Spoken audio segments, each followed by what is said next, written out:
ISUPK. Oh, and West. Babylon is falling to rise no more again. Babylon is falling. Freedom is here, my friend, not just part of the nation. Yeah, our shine never come bring peace in start of the vision. Now put your trust in our riches and wealth, guns are ammunition. But just the last statutes and commandments, we make the decision to keep them with precision. I just part of the nation. Daniel get a vision, him see the black Christ, it wasn't a white depiction. No allegiance to Rome nor its regions, come out them religion if you want be a free man. Cause the deacons them full of demons, same situation with Rasta with Islam. Only beacon of hope for your lean on is I.S.U.P.K and the General YAHANNA. Every fowl of the ear, every beast of the field, every creeping thing we creep on land, every mouth of the clear, loud and clear. Yeah, our shy Mashiach is a black man who has ear, let him hear. Time to prepare, spiritually separate from Babylon. We no weak, we no fear, we no tear. Bun Saddam, my bun Batty man are just part of the nation. Yeah, our shine never come bring peace in start of the vision. Now put your trust in our riches and wealth, guns are ammunition. I just the last statutes and commandments, we make the decision to keep them with precision. Just part of the nation, send evils and curses on the whole city and the beasts and all churches. America fall, them deserve it. Rome get defeat, history repeat, another first days. Hey, 400 years they work with, then desert with, then turn round and call we worthless. But now the COVID lurking, them hurting, and then the doctors and nurses. Hey, one day to a building of a turn after the long journey. No care much money you a earn if you still want Babylon burn. One day to a building of a turn after the long journey. No care much money you a earn. Hey, I just part of the nation. Yeah, our shine never come bring peace in start of the vision. No put your trust in our riches and wealth, guns are ammunition. I just the last statutes and commandments, we make the decision to keep them with precision. I just part of the mission. Yeah. I want West. Taking over. Aha. Yo, Nayata. Yo, Gucci. Strap to the bone, chat to me chrome. Fire one in a them head, shot to the dome. Them boy they no bad, that's how me know. Only bad when the man friend pop pill alone. Tall rifle a roll under me clothes. One West a run road that a fi be known. Brown in bad bitch, not silicone. Rich badness, fat belly phone. Them boy they not ready for the gun life. Give them a pitchfork and a grum knife. Press the chip clock on the front line. If the road dark, he become bright. Me dog them a killer when a sunlight. We was a transform when it turn night. Chris Kalish cuff we black and white. With the red light on the front eye. Toppy show. Tap about things where you nothing know. Toppy show. Kel taking a me and that a no fi show. Rifle bind them big like puppy toe. A tall rifle a mat we be go fi four. Toppy show. Batty boy stop chat where the fuck you know. Thing them ram up in a skin them. Time you get lead poison in an infection. Make your dopey rise quicker than inflation. And the high cost a living in bed from its inception. That's how the thing been tan. Start off slow, now the thing get strong. I want West and it never take long. Now we a do the road mad injection. Toppy show. Tap about things where you no fi know. Toppy show. Kel taking a me and that a no fi show. Rifle bind them big like puppy toe. A tall rifle a mat we be go fi four. Toppy show. Batty boy stop chat where the fuck you know. Them boy they not ready for the gun life. Give them a pitchfork and a grum knife. Press the chip clock on the front line. If the road dark he become bright. Me dog them a killer when a sunlight. We was a transform when it turn night. Chris Kalish cuff we black and white. Make the rain fall and the room dry.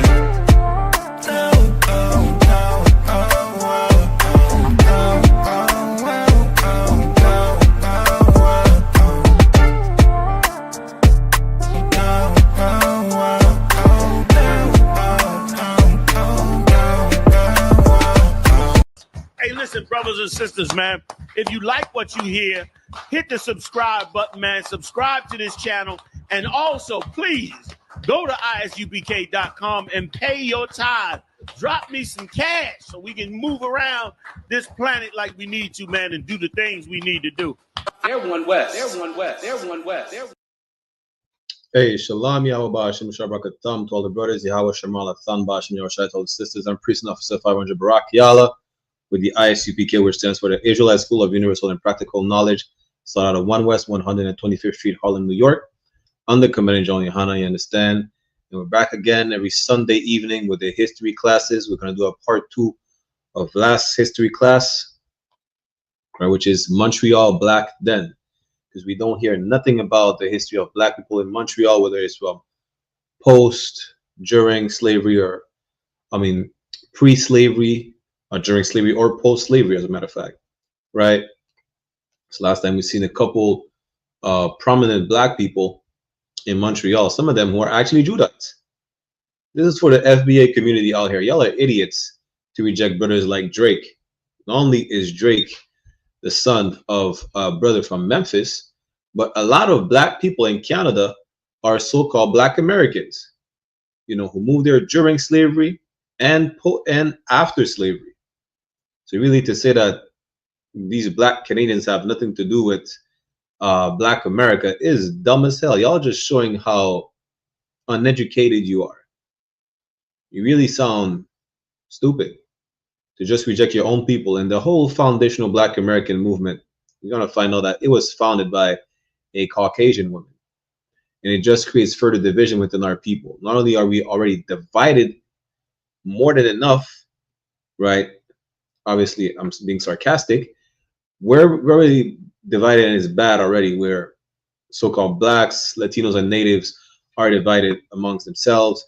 And you add to the division with that idiotic movement of foundational Black American.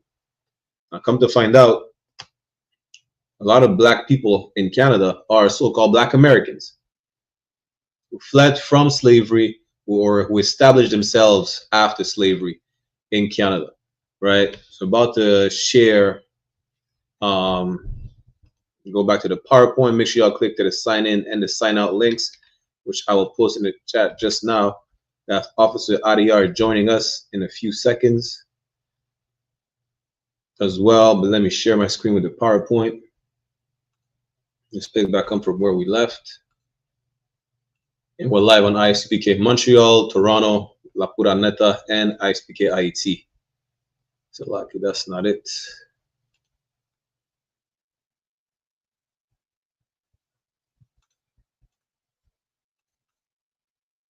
There you go. So this is where we left off last time, right? We had the history of Charlotte, who basically Shalom, so Yabasha Shabrakata. Hey, Shalom, Priest Yahweh Shabbat. What's going on? I take the while about the one about to get into the history class, right? Of a lot of black people they don't talk about in Montreal. Now basically paved the city, right? From Caesar John Knott, which is the brother I was referring to earlier. You know, we're gonna make a black Canadian whiskey called the CJ, and just like they have Uncle Nearest or Jack Daniels, which was the slave master of Uncle Nearest, Nearest Green, right? In Canada, we had Caesar John Knott, who was not only how you call it? Not only was he he was a free black man during slavery in Canada, right? He knew the craft of distilling, which is making liquor, and he was running one of the first businesses in Canada. He was a manager. Imagine that. And he made money. That's what people don't talk about. People don't talk about him. There's no businesses after him. There's not one bottle of whiskey named after him. You know, this nigga, he was getting the loot. After being freed from slavery, Caesar, his master, gave him 50 pounds and he flipped all the money. You understand? But nobody's talking about that, and you would never have known about Caesar Joe or not, you know, CJ, if it wasn't for the I.S.U.P.K. under Commandant General YAHANNA. You understand? But let's get into it. I forgot to show you last time an advertisement in the newspaper of Montreal. So there it is, right? The first one, the second one is the same as the other three. It says for sale, but in French. So we had advertisement in the newspaper in Montreal for slaves for sale and rewards for runaway slaves. That's that slide I forgot to show you last time. But there you go. This was in the newspaper in Montreal. If you can see, the third one says for sale. And right here, it's written in tiny. It says Montreal, 18 January 1798. Which shows you that, yes, slavery was very prevalent in the city of Montreal. As a matter of fact, we had the biggest slave market in Canada. Right? But let's get into it. Get into the class. It's going to read about the King of France. It's not talking about literally the King of France, but this one is interesting. Why I like this one, because it would show you that one of the bridges, one of the famous bridges in the city of Montreal, is named after a slave master. As a matter of fact, one of the subway stations, two of the subway stations are named after slave masters. They don't tell you that though. It's like a, let me get the slide. So it says the Papineau name is sacred here. The name of Prince is not. But we'll get to that in a minute. At the turn of this century, if you followed the news, you'd have seen how prickly people could be about it in Quebec's Place Names Commission decided to rename the Papineau-Leblanc Bridge over to Laval. In the face of the outcry, the commission backed down, and 2 months later, the old name was back. The Papineau name at least must remain. The president of Patriotic Société Saint-Jean-Baptiste de Montréal had insisted in a piece he wrote in the Toronto Globe and Mail. Leblanc, the name of a Laval pioneer, might go. He seemed to imply, but removing the Papineau part was like wiping out the memory of one of this province's proudest names. Quebec has, also others familiar with it, they have a motto in Quebec is saying on every single license plate says, Je me souviens, meaning I remember. God. Erasing the name Papineau, it's like wiping out the memory of one of province's proudest names. Guess what? Papineau was a slave master. They're not. It seemed like they forgot to remember to mention it. You understand? It's a lot here. The name Papineau is very important in our history. I bet.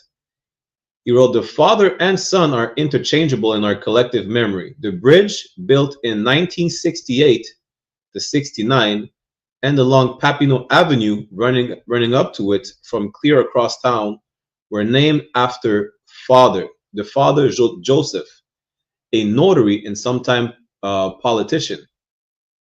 His son, the career politician Louis Joseph, is much better known because of his leadership of the Patriot Party right up to the rebellions of 1837 to 1838, roughly 3 or 4 years after slavery was officially abolished in Canada.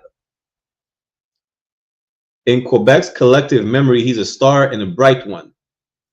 Almost our Ogiasefo, as President Kwame of Ghana was known, almost our redeemer. There's an old Quebec expression, la tête à Papineau, meaning Papineau's head, meaning you're bright. As people sometimes say about a dim bulb, ce n'est pas la tête à Papineau, meaning he's no Einstein. So he's considered a smart guy.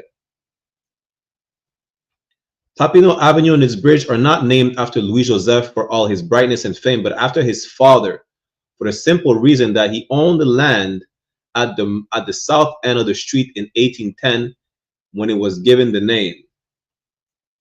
After the rebellions with Louis Joseph, a wanted man, listen, white people just have a history of being criminals. Even after they own everything, they still got to be criminals. It's crazy. The authorities wiped the Papineau name off of the map and called the street Victoria for the Queen. It didn't matter to them that the street had been named for the father, not the son. They made no distinction as the names were interchangeable to them. A few years it took for heads to cool and the Papineau name returned. Prince still had nothing named after him, but we're coming to that. We'll see who's that prince that they're talking about, right? About the father, the day his son was born, he had him baptized at Notre Dame Church. The priest he got to do the job and also to be the godfather to his boy was the slave-holding Louis Payet, not one of the singular Sulpician priests at Notre Dame, but a backwoods reverend who always kept a slave or two. For those who missed the class about slavery in Canada, slavery was not, how you could say, explicit to a certain group in Canada. Everybody had slaves, from military personnel to the church. Matter of fact, a church run by the nuns, I think it's what is it? What's the church again? I forgot. Some Christian institution in Montreal was the institution with the most slaves. Right, out of all the religious institutions in Canada, they were the one with the most slaves in Canada. I think it's Hotel Dieu or something like that. I forgot exactly. You could just go on I.S.U.P.K. Toronto and Montreal, look for the class about slavery in Canada. You'll see that even the religious institutions had slaves. The military personnel, the poorest white man could have a slave. That's a lie to teach you that it was too expensive for just anyone to own slaves. Just like today, you could get a loan. Back in the days, you could have loaned a slave and paid back over time. That's nothing new, right? But just to show you that even the church had slaves. Whether it's the backwood reverend or the biggest church in Montreal, they all had slaves. You understand? So the bridge was named after the father, Papineau, who had his son baptized by a slaveholder. You're going to find out that the father himself was a slave owner. Good night. And this is who they deemed their redeemer. So like to be blessed at birth by a buyer and seller of bodies and souls, good night, and saddled with him as your spiritual minder wasn't the most promising start in life for freedom's coming champion. More like a curse. At this point, if that's what they consider a curse, I mean, doesn't that mean that all white people would be cursed at the time? If not most of them? I'm just making an observation, but who am I? I'm not the smartest person. I just know shit, right? It gets worse. On September 15th, 1792, Louis Joseph's father, who was elected that summer to the very first Legislative Assembly of Lower Canada as one of two members for the county of Montreal, bought himself a slave. So you mean to tell me that the redeemer of the French Canadians, of the Quebecers, of the Montrealers is a slave owner? What a way to set the example for Quebec. And like we just said, on the license plate, it says, Je me souviens, meaning I remember. Why are they not teaching this in school? That Papineau, that Joseph Papineau, who's the bridge name is after, was a slave owner. They're not teaching you that. Now we're gonna get to who was his slave. Prince was a steal at 300 livres, which is roughly 12 pounds and 10 shillings. Prince was the slave of Louis Joseph Papineau's father. That's who Prince is. But they're not telling you that. This probably had to do with his age. He was about 54. Maybe also with the fact that Joseph Benoit de Livernois, the Montreal tailor who sold Prince to Papineau, was going through a nasty breakup with his wife, trying to do her out of her share of the property. Being a notary, Papineau knew how crucial it was to nail down his property title, so no one could deny that every bit of Prince was his. So he knows that he has to make sure that on paper, It doesn't matter. This good, because we're considered goods, belongs to him. It was no secret. He had to make sure, yeah, I could prove it that I own this man, or this 3/5 of a man. I own. He is my property. Imagine that at 54 years old, you couldn't even listen. The tailor who sold Prince to Papineau could have just said, "Listen, this man's 54 years old. Why not? Why not free him? It don't matter if you were 95 years old. You were still being sold." Our oppressor never had compassion for you. It's a lucky. And of course, that one, if you want to chime in at any moment, yeah. God, no sweat, no sweat. So he made sure he got the full ownership record, the way you might do if you are buying a used car. Good night. See, you compare to a used vehicle. You understand? And as a notary, you know that it was on record. It was on paper. Damn, he probably stamped the proof of purchase. The savior of Quebec. But they'll never teach you that in high school. How do I know? Because I went to high school in Quebec. You never heard about him owning any slaves. Matter of fact, being the notary for the purchase of his own slave, where he made sure, yeah, I own him. Every single bit, from the hair on the top of his head to the nail on his toe, I own him. Damn. All the sales slips going back to when Prince was imported told a tale. Livernois had bought Prince on May 31st, 1787 from a distiller, John Lagorde, who had bought him on December 18, 1786 from Elisha Yeoman, who had bought him 6 days earlier from Martin McEvoy of St. John, who had bought him a month before on November 15 from Elisha Fullman of Walpole, New Hampshire. Papineau had himself an ironclad chain of titles there. So he had you see, when you pass down a car or listen, a firearm, you could trace back the previous owners. You could trace back from the first time this man was damn near on a slave ship. You understand? He had all the records to the last, which was his. His son, Louis Joseph, was about to turn 6.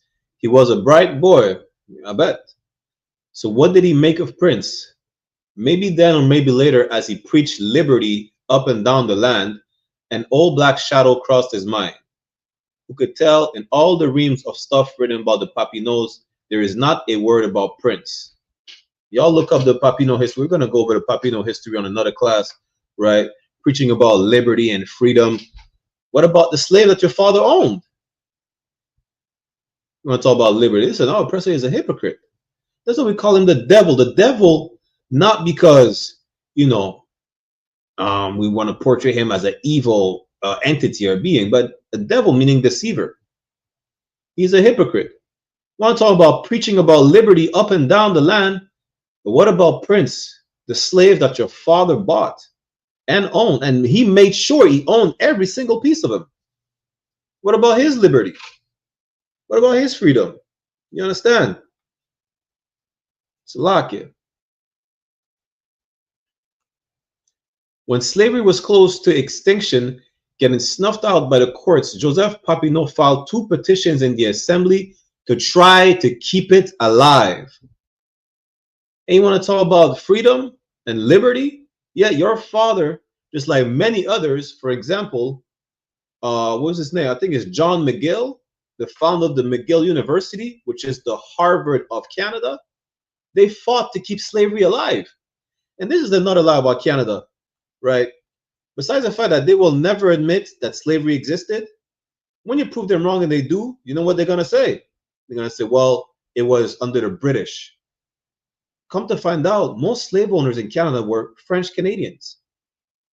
Not only did they fought to have slavery legal under a decree from King Louis the 15th, if I'm not mistaken. Could have been the 14th, but the 15th continued along after his father, right? Who cares? They fought to have slavery. And when slavery was about to be abolished, they fought to keep their slaves. You had, when slavery was about to be abolished in Canada, you had 3 groups. Really, it's more like 2. You had those who opposed slavery, those who wanted to keep slavery alive, and those who didn't care, who claimed they didn't care, they just wanted to keep the status quo. For those who know what the status quo is to keep the actual situation just the way it is. The way it is that slavery is alive, and that's it. So you claim to be neither against nor for, but you want to keep the status quo, meaning you want to keep slavery alive. And status quo is just being a hypocrite, really. Now coming back to that, Joseph Papineau not only was a slave owner, but he made sure he wanted to keep slavery alive. He didn't want slavery to go anywhere. His slave is damn near about to give up the ghost. He said, I don't give a damn if you give up the ghost or not. Slavery needs to be alive. Oh, Professor, it's the devil the Bible speaks of. Salakia. Help. He pleaded as slavery's mouthpiece in the spring of 1799, and again a year later. Pass a law, do something. The judges are letting the slaves go, robbing the owners blind. Imagine that. And you know, Salakia, when you know what's crazy is that when we talk about slavery, or we talk about the atrocity that's been done to us, what did it tell us? Stop playing the victim. That's victim mentality. Isn't this victim mentality right here? Complaining that the slave owners are being robbed blind? The judges are letting the slaves go? White people have slave mentality, are the only people who have a victim mentality. They're not the victims, and they're the first one to cry wolf. They cry wolf, they cry somebody punched them in the face when they committed atrocious acts across the face of the earth. Then they want to complain, well, people are racist in India, they don't like white people. Oh, apparently Africans are racist. The Arabs don't like white people. Y'all are bombing them to the Stone Age, and you want to talk about you're complaining that white people are being disliked across the face of the earth. Y'all committed a genocide on the Aborigines of Australia. You want to talk about them not being too fond of Caucasians? Imagine that. Y'all have true victim mentality. Because y'all are the assailant, and then you want to complain like you're being assaulted. So like a priest, if I may, they're like rape when we didn't even rape them. Good night. Imagine that. Imagine, to put it in better perspective, you see people have a problem to understand. This is white people, right? Imagine a sexual abuser abusing his victim, and then turning around when justice is about to be brought and saying that it is the victim's fault, that truly he is the victim, and then turning around and telling the actual victim, well, get over it. Stop playing the victim. The aggressor is the true victim. Imagine that. Well, that example is perfect. That fits the description of Caucasian people as a whole. The Jewish man plays the victim and cries all the time about World War II. They're the one who started. You understand? The Americans want to cry about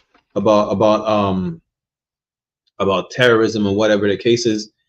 You know, then they start the war with Vietnam, and then they lost. They went to war in Afghanistan under pretense that the Afghanis had weapons of mass destruction. They went to war for 20 years, then they lost. You're not looking for weapons of mass destruction. How you look for weapons of mass destruction? A lot of casualties are kids and women. How's that? Talking about you fighting for the freedom of your country. How are you fighting for the freedom when you're the invader of a country that you invaded? White people truly have victim mentality. That's a proof right here. Read that again. He pleaded as slavery's mouthpiece in the spring of 1799, And again a year later, saying, pass a law, do something. The judges are letting the slaves go, robbing the owners blind. People not only in the southern US wanted to keep slavery alive, but throughout Canada as well. Throughout Canada, throughout the Americas and the Caribbean islands. They fought to have slavery. They fought to keep it alive. It's a lie. Or as he grumbled about slaves in August 1800, given the lack of means in this province for safeguarding this kind of property, it is considered precarious and uncertain. He's like, damn, we know. He's seen the decline, like, yo, we're about to lose our slaves. Good night. He wrote that on an inventory of the property of Michel Eustace Gaspard Alain Chartier de Lobtinière, yeah, that sounds about right, which he drawn up, giving the value of each item. It was to explain why no value was set down for Pompée Lobtinière's last slave. His other slave, Harry, he'd sacked the year before. Why? Because you can't really put a value. Okay, as a notary, right? He's assessing the value of this devil's goods. One of the goods was a slave. You can't put a value on something that is not considered, a good no more, or an item. Now it's a human. You can't put value on human life. He was basically saying, yeah, we're about to lose our slaves, so ain't no point of me putting like a value as far as, for example, to put in perspective as far as like, what do they call it? Insurance. Because you're not going to be insured for human life anymore. At the time, of course, right? A while back, the author of a sketch of his life wrote that from the works of the great thinkers of his day, Joseph Papineau had picked up liberal notions. For those who talk about, well, the conservatives of the race are the racists, he's a liberal. Trying to keep slavery alive. It's just like in the US, you have the Republicans and the Democrats. It's the same. Those are two wings on the same bird. Just keep that in mind. Thus, he brought before the Assembly a petition from the electors of Montreal to abolish slavery. The practice of it is not widespread, but it does exist, which is a lie. Slavery was widespread throughout Canada. Papineau finds it abhorrent that men can be bought and sold like cattle, proof of the humanity of this Cooper's son, seminary educated, stoutly Catholic who cannot abide the idea of human bondage. He is horrified that high officials in the judiciary and members of the assembly and of religious orders are slave owners. Again, our oppressor is the devil. He's a liar and a hypocrite. He sees that fighting to keep slavery alive is a losing battle. So he's like, you know what? I'm going to just join the winning team. Not that he cares about slavery. He doesn't have a moral compass. But he's seeing that, you know what? It is inevitable that slavery will be abolished. So let me not be on the losing end and keep buying slaves that are just going to be a waste of money, because they're not going to be slaves no more in a couple of years. That's really it. He didn't care. Listen, nowhere until then where he preached about, yeah, let me change my mind about slavery. When did it say that he freed his slave? You understand? He was just another racist and another slave master. This is the bridge that connects Montreal to Laval, which is just like pretty much an extension of Montreal. That's named after the slave master. And yes, Prince, was the king of France. That's what they call him. They dubbed him the king of France because at the time Canada was New France, right? But he's not literally the king of France. About that bridge, now that we've come to it, we will have to cross it. It doesn't take La Tête de Papineau to see a way. Make it the Prince Papineau Bridge and put a plaque explaining the name and its place in our collective memory. Do it on some October 7th, Louis-Joseph Papineau christening day, and lift that curse. That, you understand, you're basically saying, why not name the bridge after Papineau and his slave? let's not forget about that. They named it in the memory of the father of Louis-Joseph Papineau, right? Because he was considered the savior of French Canadians. Well, if it's in his memory, let's remember that he was a slave owner, that he bought an old man at 54 years old. He could, he could have said, let me buy your freedom. But guess what? The Bible says you'll be sold a slave and no man shall buy you, meaning free you. He didn't free his slave. Nowhere, even when they claimed to have changed his mind and be against slavery, which he wasn't, he still did not free his slave. Salakia. Of course, I'm going to chime in at any moment, right? So this one is about Joseph Pearson. So the silence of the Montreal papers on the murder of Joseph Pearson was something else. Nothing like the moment of silence that honors the dead. And we'll see why. Because nobody cares about black people. That's why.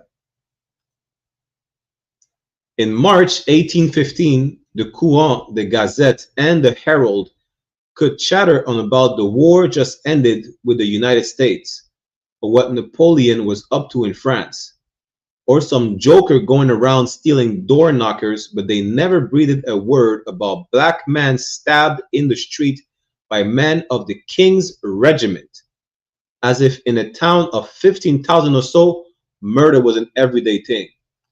You see, they talk about everything but the fact that the black man lost his life.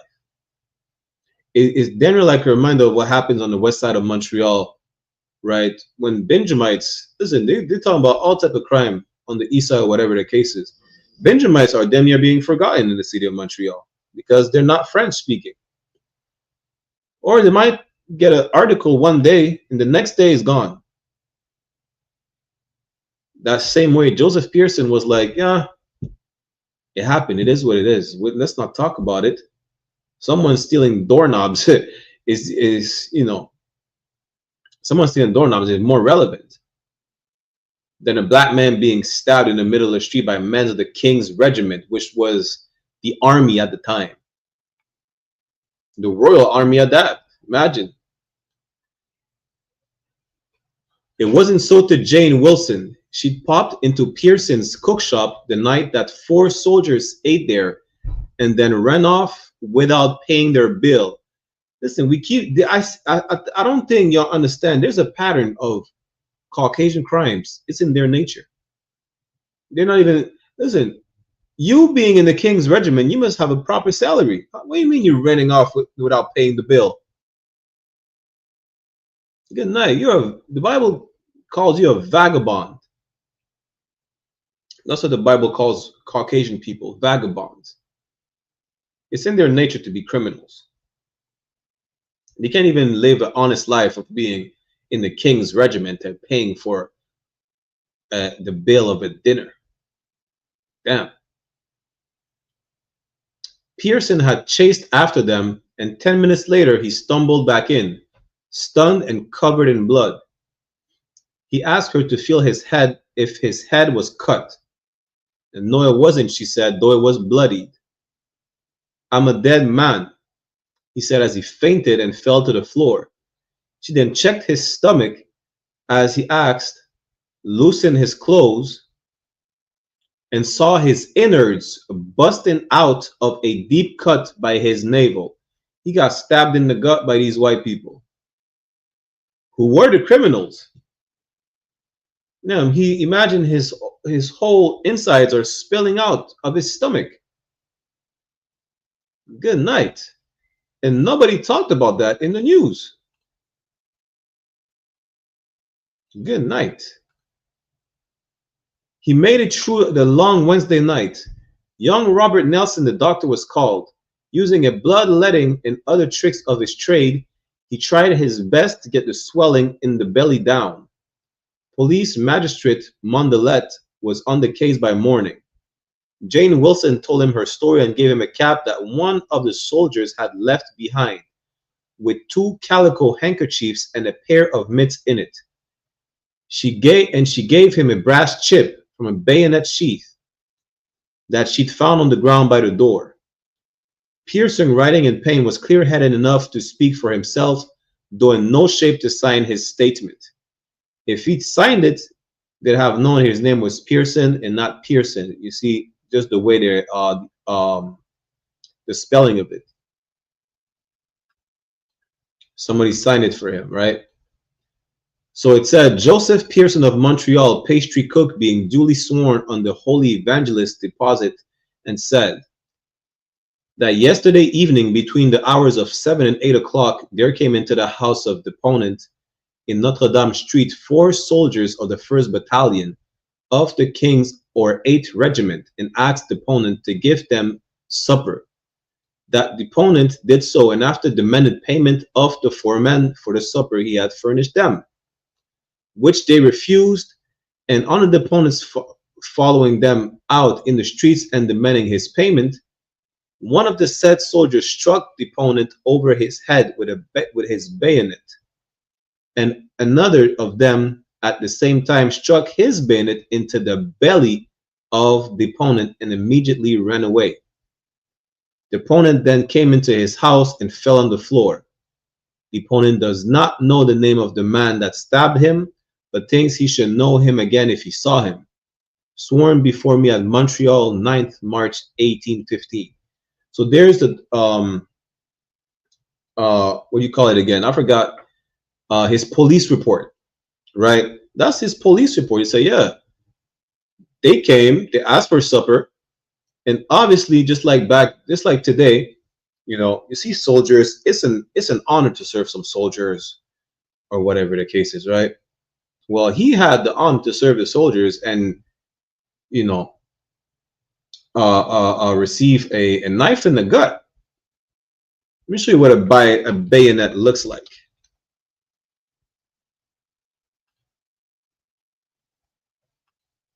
I'm gonna show you what a bayonet is, yeah?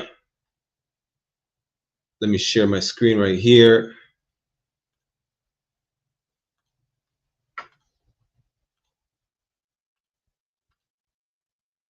This is a bayonet. These long rifles with a knife at the end. That's what a bayonet looks like. This man got struck in the head, most likely with the stock of the bayonet by one soldier, and the other soldier at the same time stabbed him in the gut. Yeah, good night. You see this? The black and white image at the left. This is what happened to that brother. The brother was feeding these soldiers, talking about fighting for your country. You know, it's an honor serving. Listen, y'all are criminals. Y'all could not pay the bill. Well, you felt too entitled because you claim you served your country. And this is what happened. When oppressors are not profiled, crime happens. And we suffer for it. You understand? The same way they have no issues of profiling you, you shouldn't have an issue of profiling them. That's it. Salakia, we want to chime in. I think Officer Ayar is frozen. No, I'm here, priest. Okay, so you want to chime in on that? I just want to add with the bayonets, like, because the bayonet was one of the main lethal weapon back in the days, like especially during the French Empire, you know what I'm saying, like especially in Haiti. And you see how he's about to stab that, you know what I'm saying, that dude, that Edomite's about to stab the other Edomite. They used to do that in time of slavery in the South, in the Caribbean, and it was atrocity. Sometimes they will put that you know what I'm saying, that long knife, you know what I'm saying, in the throat, you know what I'm saying, like from the mouth of the slave till, you know what I'm saying, till, you know what I'm saying, like all the way to his stomach. Sometimes they used to make the slave sit on it. Right. That's how cruel, you know what I'm saying, like these people are. You understand? Damn right. And we're not trying to, how could I say, speak hatefully on them. We're just speaking about the crimes that the criminal committed. Like, you see, whenever, you know, people commit crime, they say, oh, it's horrible, this happened, and they describe it. I mean, it is horrible. It happens to be the Caucasian men who did it. Why didn't he go to a place where Caucasian people were serving dinner? Why did he have to go to a place to where a brother was serving dinner and he decided not to pay the brother? And when he chased him down to say, pay for the meal that, you know, I provided for you soldiers. I provided for you of the King's Battalion, of the 4th Regiment. Turn around, they gun butt him with the stock of the bayonet, and then they stabbed him in the gut. And it's not just, he didn't even just get poked. Imagine that. The person who found him and who was checking for wounds said his innards spilled out. His whole intestines came out of his gut. Good night. Oh, oppressor is a monstrous beast. Salakia. Let me get back to the PowerPoint.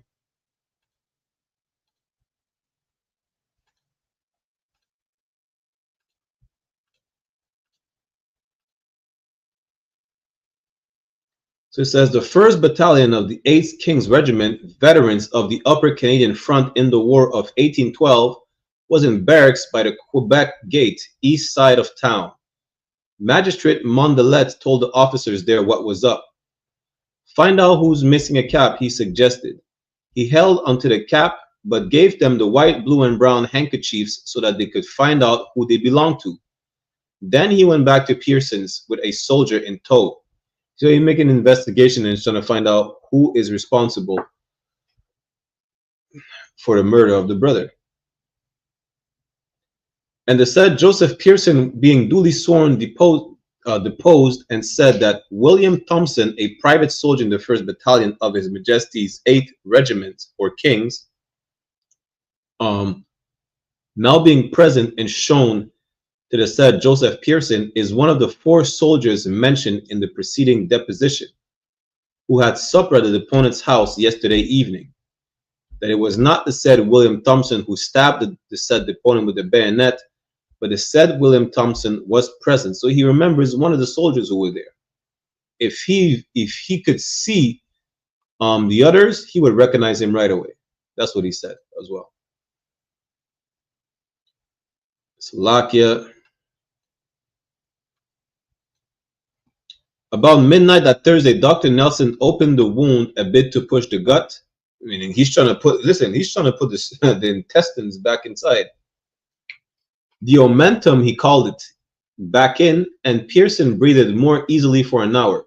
But then he sank, and just before 2 o'clock on Friday morning, it was over. So he died of his wounds. Magistrate Mondelet, who was also the coroner, collected 12 men for a jury and held an inquest at Pearson's that day. They saw the body laid out, saw the bayonet wound and the cap Jane Wilson had found. They heard her account of what Pearson had said on his deathbed, and they heard Dr. Nelson's conclusion. From the examination of the body after death, it appears beyond a doubt that the wound was the cause of his death. They had no trouble reaching a verdict. Murder by a soldier unknown of the 8th King's Regiment. Imagine serving a verdict, but where is the accused? Good night. Shouldn't there be someone who's being accused of a crime? How are you going to serve a verdict and there's no one to accuse, to put the crime on? How does that make sense? I guess justice was served. Oh, press is a goddamn devil. It's lucky.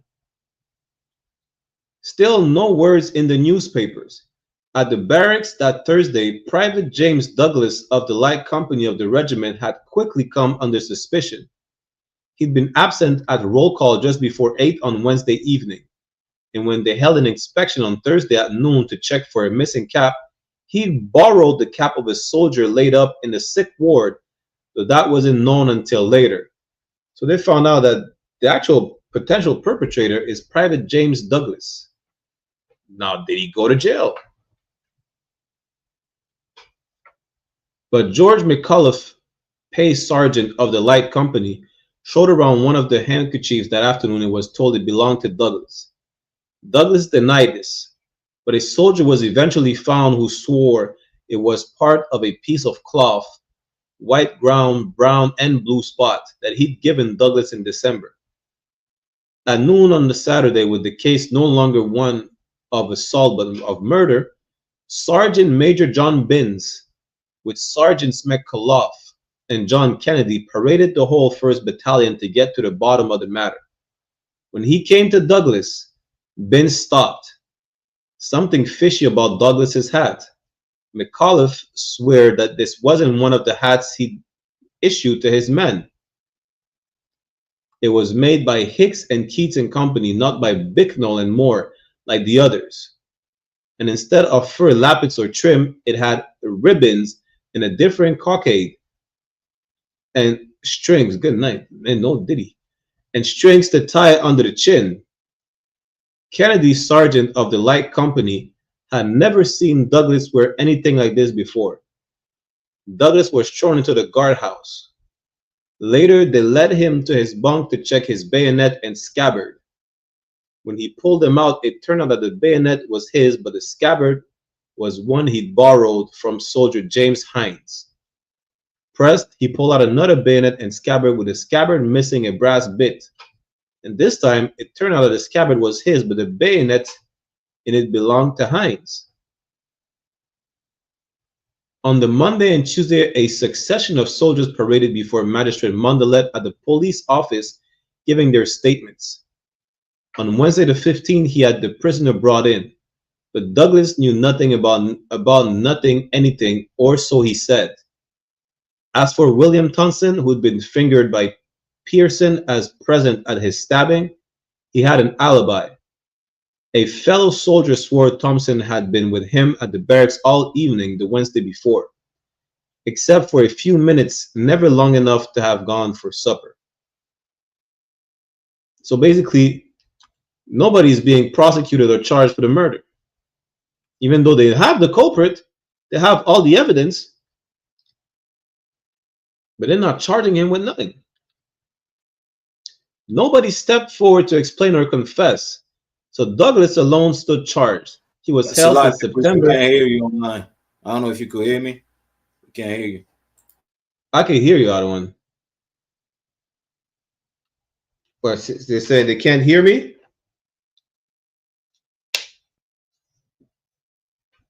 So like, let me see. Let me do a sound check. So like, yeah, we still can't hear you over here.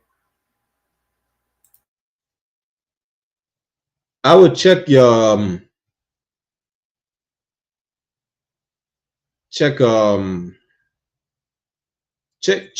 sound, because I'm checking right now online. I could hear online.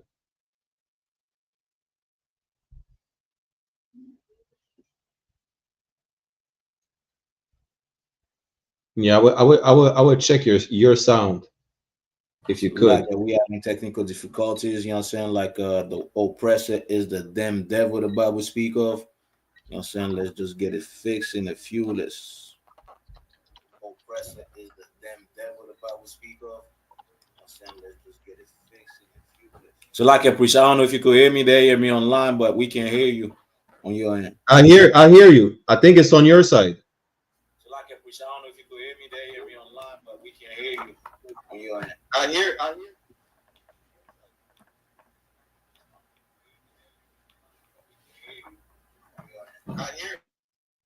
So Officer Adiar has some technical difficulties. He'll figure it out.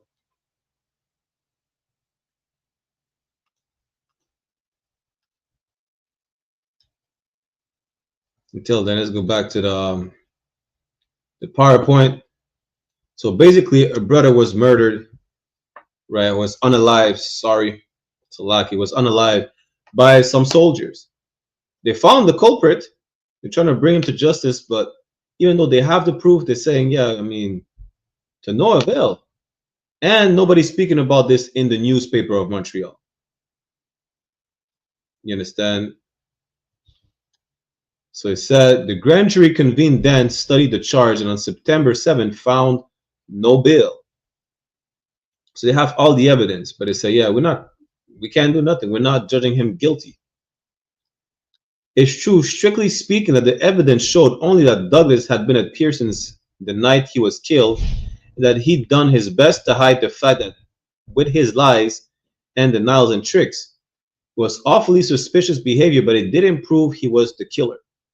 They didn't have the science then to take fingerprints, match the blade to the wound, test for blood on the bayonet or on Douglas's clothes, etc. So the grand jury decided there wasn't enough evidence for a trial, and that was that. 2 days later, the court let Douglas go. You know what's amazing about that is they did not need any evidence when it came to Emmett Till. They did not need any evidence when it came to Rosewood, where the white woman said that she got sexually assaulted by a black man, when the truth came out that she was getting, whored out all around town by a white man. And then they burned down the city of Rosewood based on that lie. They could lie about black men at any time and not require any evidence. But they have damn near all the evidence they needed to prosecute that white man who unalived an honest, working black man, right? Who served them food. They decided not to pay. He's chasing them down so they make sure they pay. And listen, imagine being stabbed so bad that your intestines come out of your gut. Imagine that. They have all the evidence. And they still said, you know what? We don't have enough evidence, so he's free to go. Our oppressor is the goddamn devil the Bible speaks of. He can't show us otherwise. Right. You understand? And select this keep reading. Still no words in the papers. So this is the news almost 200 years late about the latest late news you'll ever get. Montreal, March 8, 1815, Joseph Pearson, who ran a restaurant on Notre Dame Street, was stabbed in the gut with a bayonet by an unknown soldier of the 8th King's Regiment, who got away with murder. Now, keep in mind that soldier, we're going to see him later down the line in another story. It's funny to say, right? He never got prosecuted. He never went to jail for that. He stabbed one of another entrepreneur in Montreal during slavery, another black entrepreneur. Remember, Cesar Joronat was a manager of one of the biggest businesses in Montreal, probably the only black manager at the time during slavery. Slavery ended in 1834, so roughly 29 years later, right? Joseph was running a restaurant. They say, you know what? It doesn't matter. It's just a nigga. He should be in chains anyways. So they ran off on the bill that they didn't pay. When he was chasing them down to let them know, listen, you need to pay for your meal just like anyone else. You're not special. They gun butt him and they stabbed him in the gut. And no one went to jail for that.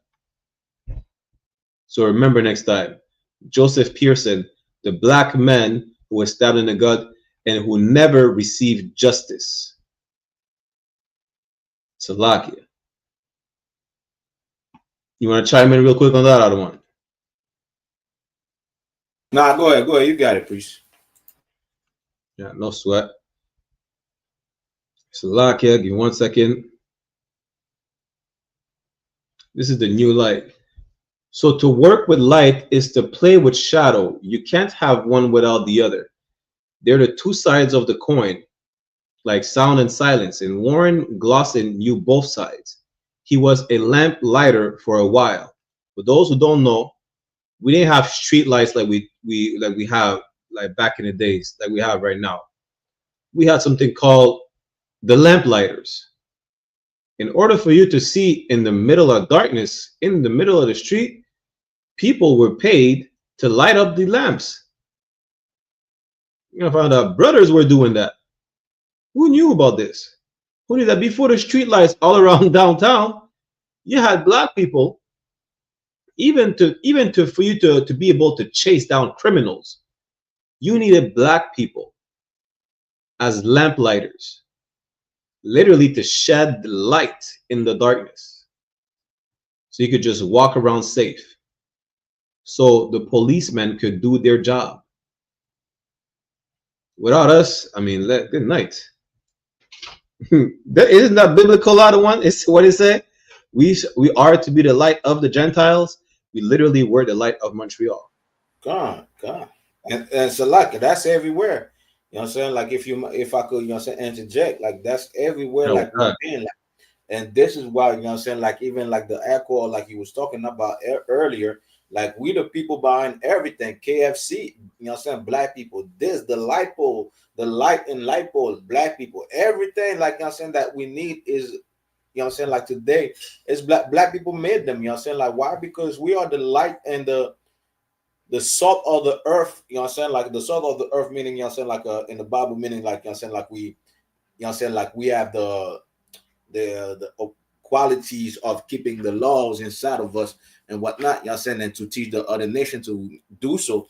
But not only that, you know what I'm saying, like everything revolves around Black, Hispanics, and Native Indian. So one thing that I love to say is without Black, Hispanics, and Native Indian, you know what I'm saying, this world will be like a plain bagel. I would just say this would be like unseasoned flour, not even a bagel. Oh, God. Good night. It's a lot here. The newspaper was pretty clear about this fate yesterday at 2:00 a.m. Warren Glosson and Jean-Baptiste Albert for burglary and Abraham Paradis for sheep stealing were executed upon the drop in rear of the gale agreeable to their sentences at the last court of the King's Bench. It was more like 10 a.m. and Paradis had actually been convicted on 2 counts that had nothing to do with sheep, and he'd be stealing cattle and horses. But who at the time for a little thing like that at a time like this? The records of Christ Church confirm the essentials. Warren Glosson, a Negro, was hanged on the 24th of October, 1823, aged 35 years, and was buried on the same day by me, John Bethune, rector. I'm gonna find out what he was charged for. Actually, I don't remember, but I don't think he was actually guilty. I think he just forgot to light up the lamp. That's it. We're gonna look at this right now. And what had he done to deserve that? He walked into the shadows and fallen in with thieves. He already had brushes with the law for stealing in early 1818 and in 1819 and 1820, but always seemed to get off. The one time his luck had failed him was in mid-July 1819 for running a brothel. He had been locked up till the end of the month, then put in the pillory in the marketplace for an hour. The pillory, I forgot what the pillory is. It's not jail, but you know, he's not getting serious consequences for his acts. Not that did any good, Salakia. On the 9th of January 4th, 1823, his gang cut a hole in the window of a shop on McGill Street and snatched 15 pounds worth of black satin cloth and other things on display. Small potatoes, you might say, not for Mr. Hitchcock, the shopkeeper, and not in 1823. Yeah, theft was even considered even a worse of a crime back in the days. Yeah, they were not playing with that at all. There's no such thing as getting a slap on the wrist or whatever the case is, right? And I forgot, this is the pillory. You see when people are portrayed being like a piece of wood around their neck and their hands, they can't move. Let me show you the pillory exactly.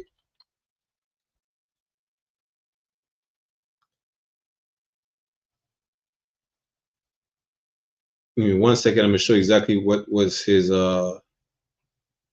good night. This is the pillory.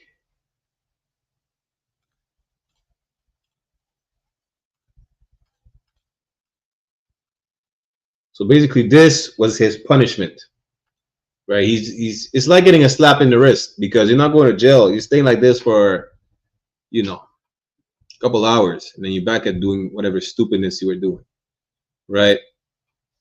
I don't think it's not bad. It is bad because they're putting a lot of slaves in the pillory back in the days, and they were beating them, they were starving them, they were not giving them any water.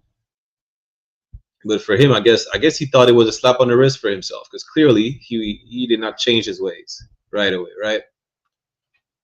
We'll go back to the PowerPoint.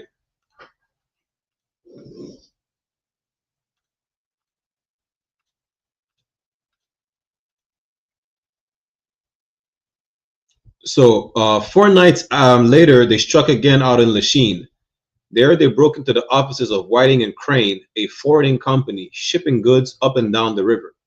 Warren Glosson and his crew boosted some clothes, about 30 blue army fatigue jackets. But what really hurt Whiting and Crane is that they took their books. Without those business records, the company couldn't tell whether it was coming or going. 2,000 pounds in accounts was up in the air.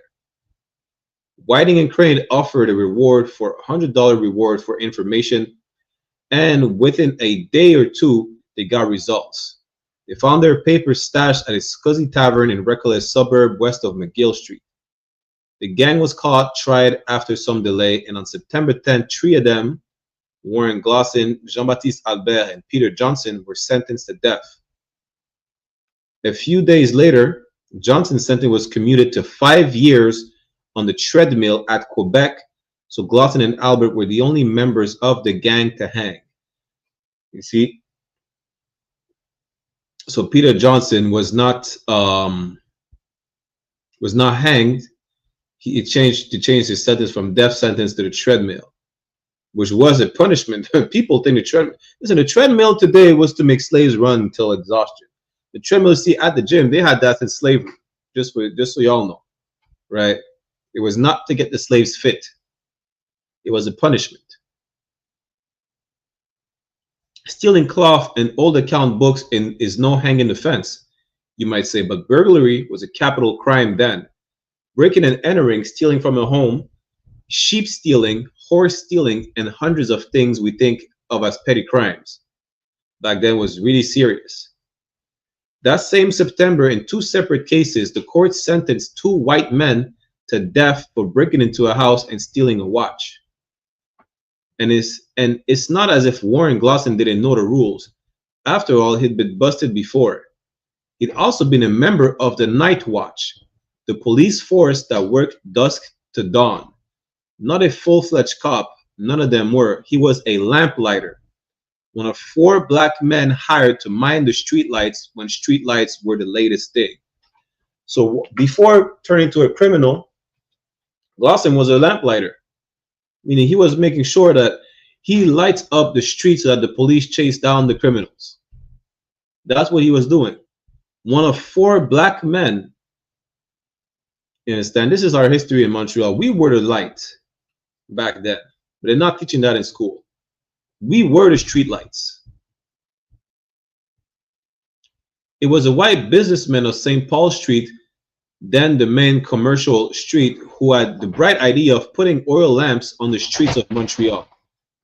In November 1815, Samuel Dawson and some fellow businessmen had put up 22 on the stretch of St. Paul between the Old Market, which is Place Royale today, and McGill Street.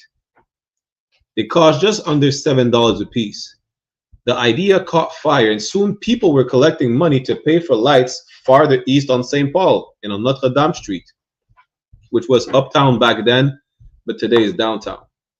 So people see now, yeah, you know what? That's a smart idea. Let's invest in it and let's get street lights as well in our neighborhoods. So like a priest. Kawakan.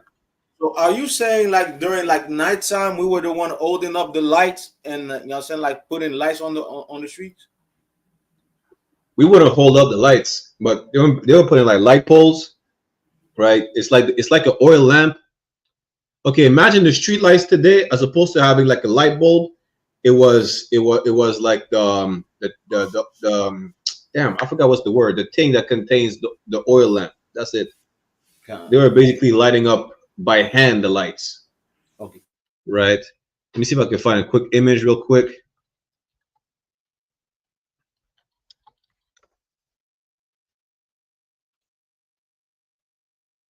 Okay, there you go. Let me share my screen real quick. Let me stop sharing the PowerPoint. So you see these. The second image right here, or the first one, you had to light the lamp by hand back in the days. And we were the one, we were like we were 4 black men in Montreal doing this. Yeah. In what is known as downtown today. So we were not holding up the lights, but we were climbing up and lighting up the lamp basically. We might still see a few of them downtown Montreal, a Yeah, few of them that remain that are I not believe, used. Salaki, I believe that we might find some in Old Port. You know what I'm Oh, saying? absolutely. I think I've seen them in the Old Port.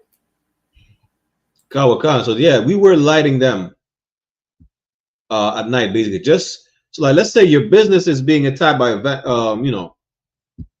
how do you say it? Vandal. I think it's vandals. Yeah, You cool. know, we had to light up these street lamps so that the police could chase them in the darkness. If it wasn't for us, you would not be able to chase criminals. So like, of course, the brother didn't have the truth, and oppression making the wise men mad.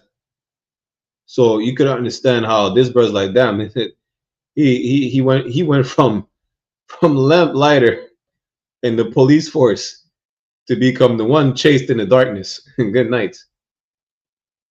But the point is, without us, they would not have been able to chase down criminals in the darkness of downtown Montreal, because we were the lamplighters.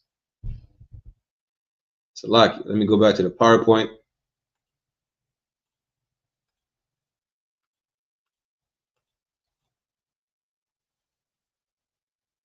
So all of a sudden, everybody wanted lights. From being a private idea, lighting became a public service. So at some point, remind you, it's just one white man that say, yeah, I'm gonna put up some lights. Now, from being a private idea, everybody wanted lights. At first, not everybody had lights in the streets. Even then, remember, some people used to walk around with the lamp in their hand.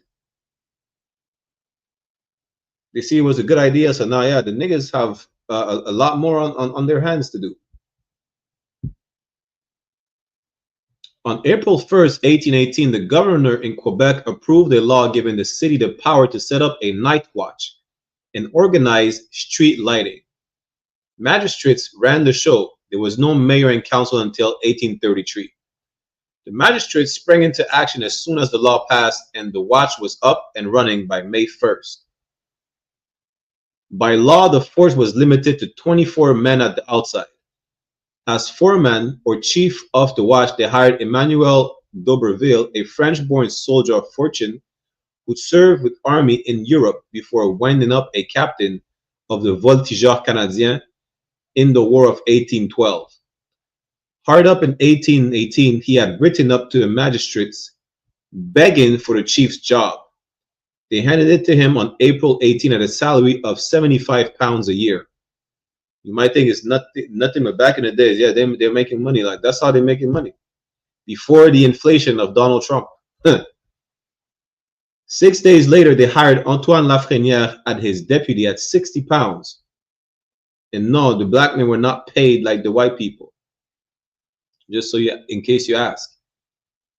D'Auberville then rounded up 20 men, 14 laborers, a butcher, a carpenter, a shoemaker, a river pilot, a voyager, and a gardener to work for 6 months as watchmen at 3 shillings a night. So they were 22 in all. Off they went, pounding the beat with whistles and sticks, sounding off the hours one by one. Past 1 o'clock and a starlit morning. Try that today, and it's called disturbing the peace. Yeah, these people, listen, imagine in the middle of the night, you hear like people knocking and banging on stuff to let you know it's 1 o'clock a.m. You call the police on them. Back in the days, that's what they had to do. It's 1 o'clock. Make sure you go to bed. Stay off the streets at night. Go home. People are banging on the walls and banging sticks and whistles back then. So 6 months on, those watchmen who had pulled lamplighter duty had enough. Too messy, maybe, handling that fish oil, trimming the wicks, cleaning off the suit, probably thought it was beneath them. You know, I didn't join the force to be a damn wick trimmer. You see, when they say black people don't want to work, black people are lazy, listen, barely 6 months in, they're like, I don't want to work no more. This ain't for me. And then you dare call us lazy. Imagine that. And that's when 4 black men became the watchmen or the lamplighters. Why? Because white people didn't want to work. That's why. In the middle of slavery, white people said, "Gee, there might be some things the slaves could do. Even though we're getting paid, they're not.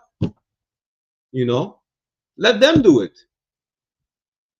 So on November 17, D'Obreville tells the Kawakan. Salakia, if I may, Salakia, you know what I'm saying? I didn't want to cut you up, but this happens also today, like, you know what I'm saying, especially in the industry, you know what I'm saying, like a lot of industry in Montreal. Like I work inside of like a place like you could say a freezer where it's cold. Like, you know what I'm saying, you have white people that came in, you know what I'm saying, like at one point I was doing the training of one of the white guys, right? And we work in the freezer. It's supposed to be cold. White people are supposed to use to the cold. Like, you understand, you have all Levi's, Asian people in there. Then the dude, like, you understand, like, yo, I can't do this, man. This is like slave work. Damn. Yeah, so good. And, all along, you know what I'm saying? Like, we working, and you have like white old people. Like recently, they hired like an old Asian man that's 70 years old in my slavery. They hired him and everything, and they were saying like, well, he can't work. I'm like, yo, the dude is like 70 years old. What you want him to do? You know what I'm saying? But that white guy was like, you know what I'm saying, his early 30s, you know what I'm saying, early 30s, 20s, whatever. You know what I'm saying? And then he said, this is a slave work. And he said, like, you know what? Let me go to the bathroom. That was his first day at the slavery, man. He said, let me go to the bathroom. He went to the bathroom, like, you know what I'm saying? You got 10-minute bathroom break. You know what I'm saying? It was 20 minutes, the dude in there. 30 minutes, the dude in there. Then the slave master, whatnot, you know what I'm saying? The slave master came up to me, you know what I'm saying? Like where the dude at? I'm like, I don't know. He went to the bathroom and shit. So, like, I mean, what you want me to do? I'm not gonna follow him in the bathroom. Then they went to check in the bathroom and everything. The dude empty out his locker, you know what I'm saying? His locker and just dip work the slavery, man. You know what I'm saying? Like, this happens. Imagine also that. You know what I'm saying? Like, while you have like, you know what I'm saying, like 70-year-old men working at the slavery where I'm at, you have Edomites, white people saying, like, you know what, we can't do this, man. You know what I'm saying? This is not, like, you know what I'm saying, fit for human beings. So, like, imagine that. That's damn near just like the story we just read about Louis-Joseph Papineau. His father bought a 54-year-old slave. Like, this man is on the verge of death. What are you buying him for? Free the man. You understand? Like, they're like, yeah, let's just hire a 70-year-old Haitian. He's gonna do the work that the white man don't want to do. And that's exactly what we did as lamplighters in Montreal. They're getting paid. And they said 6 months in, I don't feel like doing this. This is exactly what they said. Listen, they said exactly what the white man out of slavery said. He said, what? That's some slave work. I don't want to do this. Which is when we became lamplighters. Why? Because white people are lazy. Like we read earlier, white people started playing the victims during slavery because they were losing their slaves. Their blood, sweat, and tears was not the one being shed, yet they played the victims. White people truly have victim mentality, and they're the lazy ones. How do we know they're the lazy ones? Beside those two examples, we built these countries. Look up who built the high-rises building in New York. Look up who are the Skywalkers. The Skywalkers are native Indians. It has another term for black men in Chicago. I think it's called, I forgot. But in Chicago, we had brothers that did the same thing as the Skywalkers in New York. And then they dare call us lazy? Of course we don't feel like working. We know we're slaves. We don't feel like being slaves no more. We're tired of oppression. Guess what? We still go into slavery. You understand? Well, you come out You work for like 5 minutes, be like, damn, that's some slave work. I seen a video with Officer Malakma. This white man was trying to work alongside Mexicans in the fields. After 2 hours, he said, I can't do this. This is slave work. Mexican look at him like, are you okay? Like, yeah, this is slave work. I can't do that. I feel like I'm about to die. Well, guess what? We've been doing this for 400 years and still doing it today. Right. Yeah, you can't do this for 5 minutes? Well, according to Isaiah chapter 14, verse 1 and 2, you better get used to it. Salakia. Let's get back to the PowerPoint. It says 6 months on, those watchmen, mind you, they're what, 22 to 24 white men who had pulled lamplighter duty had enough. Not even a year. I think over here, what? You can't get unemployment only 6 months in. I think you need minimum 6 months. That's why 6 months in, like, let me get my unemployment check. Too messy, maybe, handling the fish oil, trimming the wicks, cleaning off the suit. Probably thought it was beneath them. You know, I didn't join the force to be a damn wick trimmer. On November 17, Dobreville tells the magistrates that seeing as how none of his men want to be lighting technicians, he has selected 4 Negroes for this object. Listen, beggars can't be choosers. It's still in the middle of slavery. You think a black man will say, no, I don't want to work? You can't say no for nothing. Then and there, the magistrate resolved that the foreman of the watch hired these 4 Negroes to be paid 2 shillings for each lamp per month. 2 shillings for each lamp per month. Let me go back a few. How much were they getting paid again?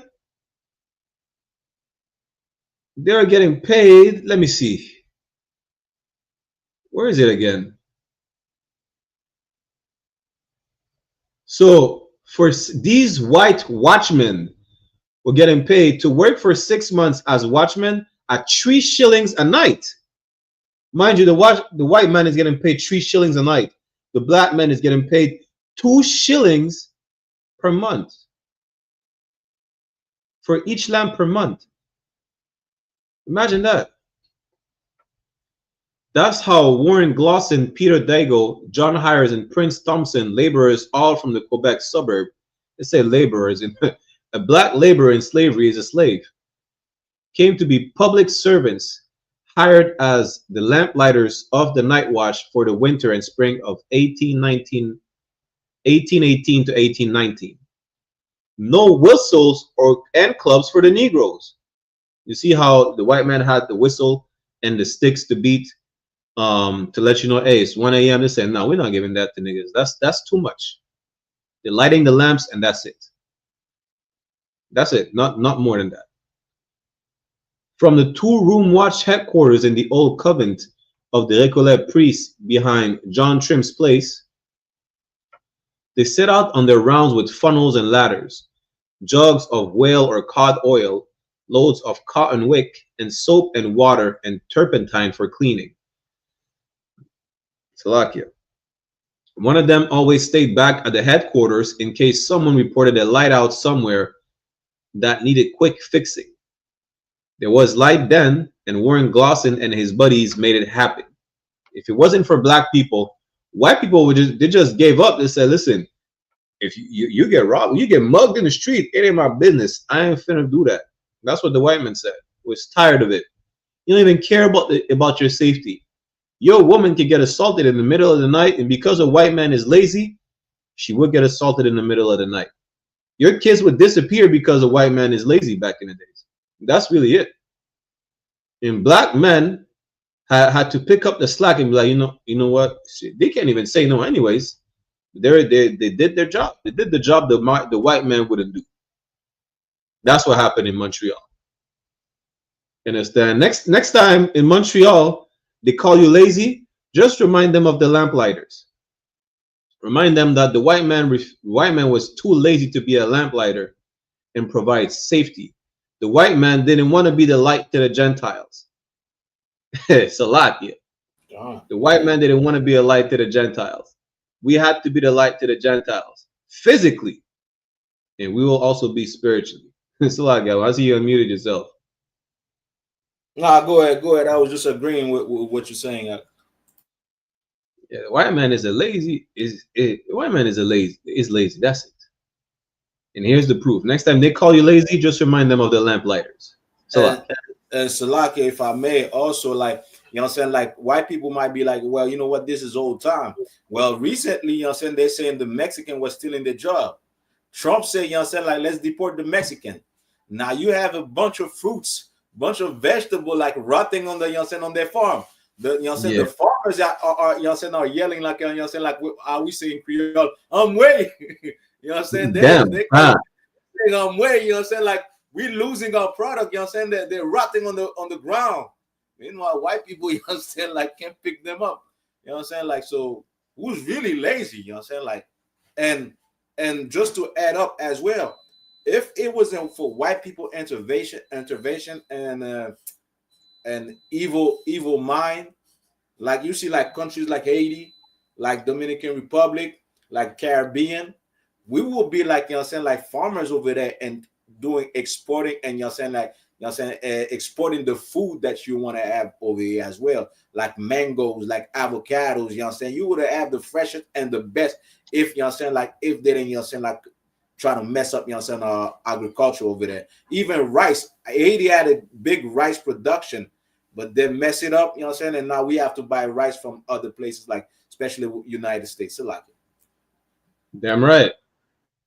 You know, and I'm telling you right now, first-hand experience, because I don't know if you remember my brethren Gustavo, who was unalive 2 years ago. He was working in the wine fields in Vancouver, right? And over there was just Mexicans and Salvadorians.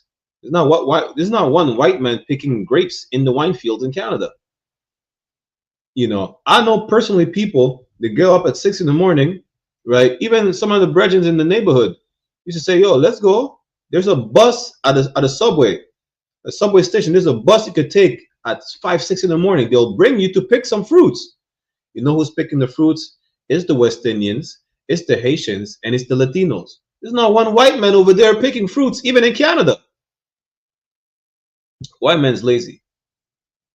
Now again, when they call you lazy in Canada, if you're Black, Latino, Native American, Indian, they call you lazy just to remind them of the lamplighters.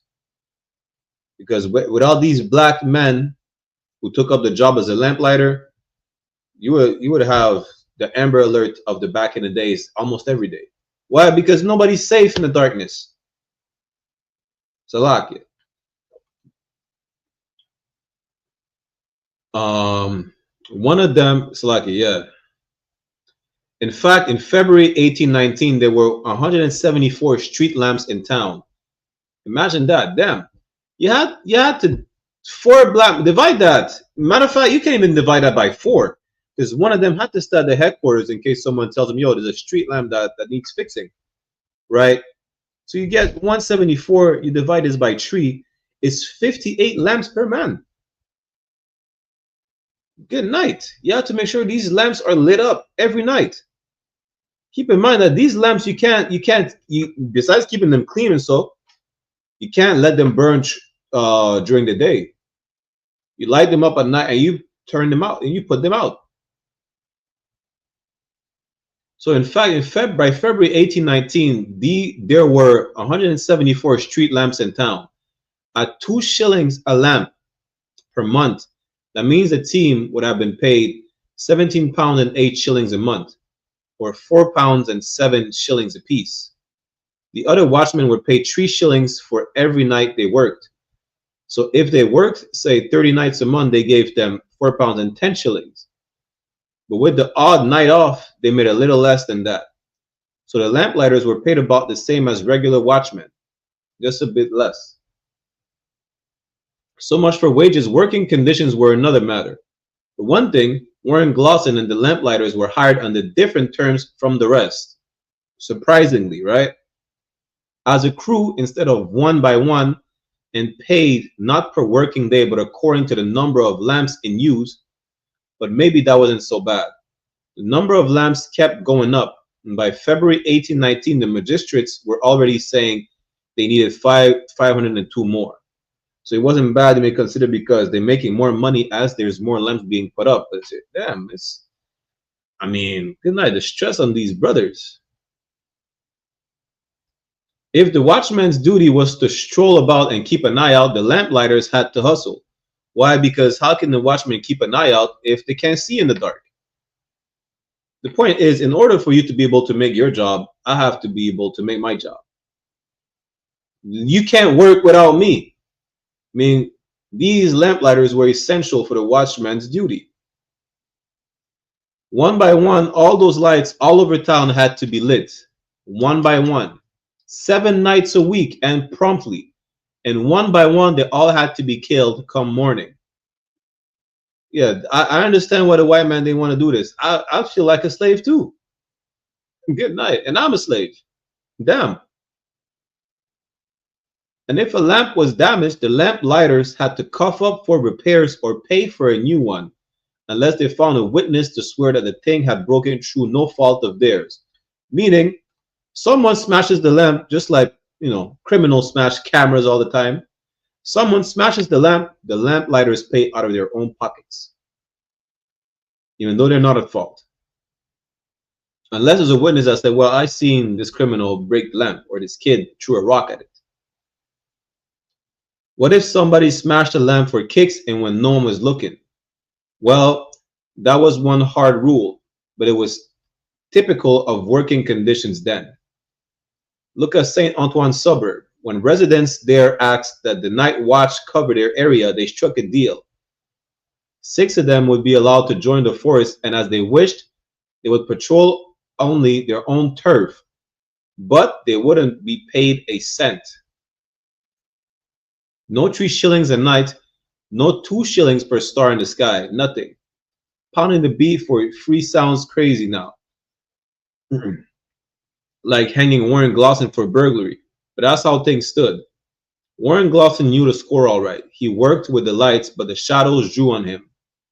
And that last day, walking to platform behind jail, the Lord have mercy on my soul, he kept saying, like he couldn't believe how dark is what it was for a morning. The lighting's much different in Montreal now. You look at the street lights and maybe you don't think twice about them. Maybe you think the way their heads are bowed, kind of sad looking, right? Salakia. I don't know if you can see. Yeah, that's what we're trying to show. There's a street lamp right here. You could barely see it. But the point is, all those street lights were manned by 4 brothers who ended up, you know, turning to the dark side, let's say. I mean, oppression make a wise man mad, right? And this is what happened with these brothers. They would surely be oppressed, lighting one lamp after another and putting them out by the morning, one by one, fixing every single lamp. They had to pay for it out of their own pockets. Good night. Lord be with these brothers. The oppressor is the devil. Why? Because the white man's lazy. That's why they had to do it. They had to do it because the white man's lazy. That's really it. But next time someone calls you lazy at work or whatever the case is, remind them of the lamplighters in Montreal. Next time I want to talk about how beautiful the street looks at night because it's lit up and everything. Remind them of the lamplighters in Montreal. They tell you, go back to where you're from. They don't want you over here. Well, remind them of the lamplighters in Montreal. Salakia. Salakia, priest, if I could interject, right? Kawakan. And I know this is in Canada, but you know what I'm saying, like just an example I want to use, like when Donald Trump is saying, like, you know what I'm saying, let's make America great again. You know what I'm saying? America and Canada, well, the US and Canada, you know what I'm saying, was only great for white people when we were doing this type of work. When we was in slavery. You know what I'm saying? Like it was never great ever before, you know what I'm saying, for white people until we were the ones, you know what I'm saying, Black, Hispanics, and Native, we were the one doing the work that they don't want to do. So like it. Damn right. It's a lock. We get to the next one. This is Trim the Gardener. This is another Black, we call it pioneer, if you want to call it, entrepreneur, right, in Montreal that nobody talks about. There's probably more than one woman, slave or free, who made eyes at John Trim. About 40 when slavery peaked and then crashed, he was free, self-employed, unattached, dabbling in real estate. You could say he's the most eligible bachelor, and you might not be far wrong. He would have been the catch. This nigga had it all. And he was free. He was making money. You know, all the ladies were going around him like he was Solomon. You understand? And he was getting the bag. This man was buying properties. Imagine that. Another one. He owned the place at Côte Sainte-Catherine, Outremont, with his friends, the Moors, Henry and Margaret. For those who don't know, Outremont is an amazingly rich neighborhood in Montreal. It's damn near like Westmount, which Westmount is considered like a city within a city. That's how rich it is. You know, that area, imagine that at the time, a black man lives over there. He owns the property. He's not even renting it. They don't teach that in high school. The house was no palace, but it stood on a really large lot, like a farm lot, planted with fruit trees.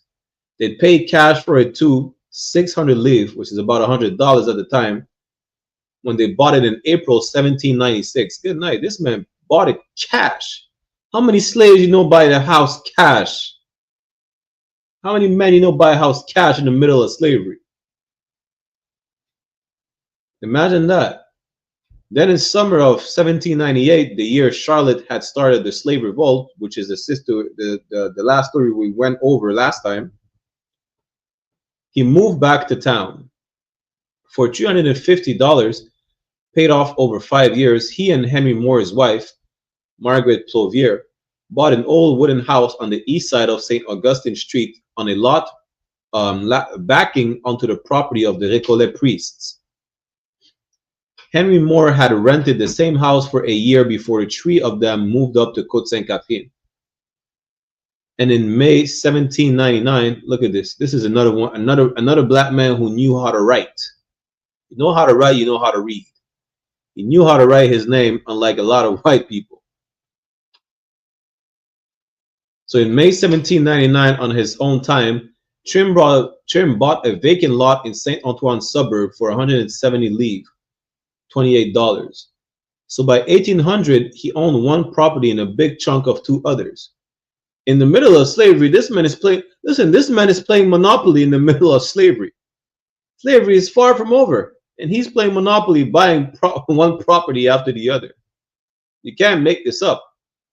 But in school, they will never teach you about successful black men, much least during the time that you were supposed to be in chains in their eyes. He would have been a catch, all right, or had Charlotte already claimed him. That might explain some puzzling things about her revolt, like what kept her in town to face the music rather than run clear after she'd fled from her mistress, Jane Cook? And if she stood 20 years as a Cook family slave, why did she have to run off in freezing February instead of biding her time till April or May or June? Anybody who knows February in Montreal knows it's no time to make a run for it. I agree. So like it. With no money and no place to stay, Judith Gray and Manuel Allen, who followed her lead, had family to hold them. Charlotte had none. But a well-heeled lover who could give her shelter and get her a lawyer, maybe. All we know for sure is that John Trim and Charlotte married sometime between the late 1790s and September 25, 1808. So she had her Lord. Hey, listen, he had everything. And she had her Lord and Savior. Good night. That was the day Anne Ashley was baptized. She was the baby daughter of Robert Ashley and Margaret Pierce, a black couple who had moved to Montreal from Quebec City a couple years earlier. Charlotte was a sponsor at the baptism along with Margaret Plovier and Alexander Valentine, and she gave her name as Charlotte Trim. Charlotte and John lived out their lives in that house on St. Augustine Street. The old city walls were being torn down at the time, and St. Augustine, which ran along the southwest wall, was broadened and renamed McGill Street. As late as 1813, Charlotte and John Trim's house was one of the only 5 on that new street. Yeah, he owns on the new street a house. Listen, you can't make that up. You understand? In 1 second.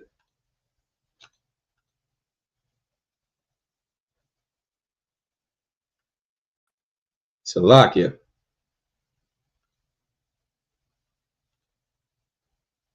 Sunday, someone may dig up Trim's past.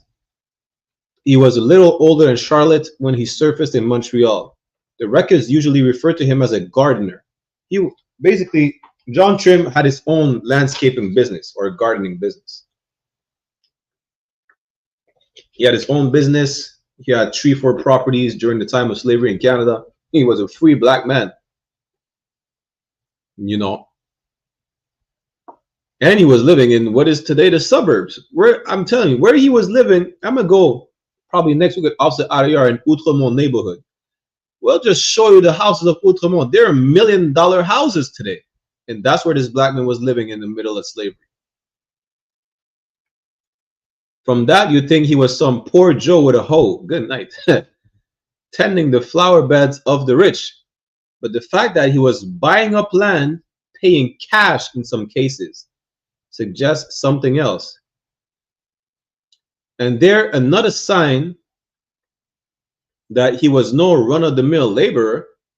In 1805 and 1806, lawyer James Reed, the future Chief Justice of the Court of King's Bench, gave him 2 promissory notes, which is what post-dated checks, for value received, one for £220, the other for £230 and 4 shillings, either of which would have been more than enough to buy Trim's house on the McGill Street twice over.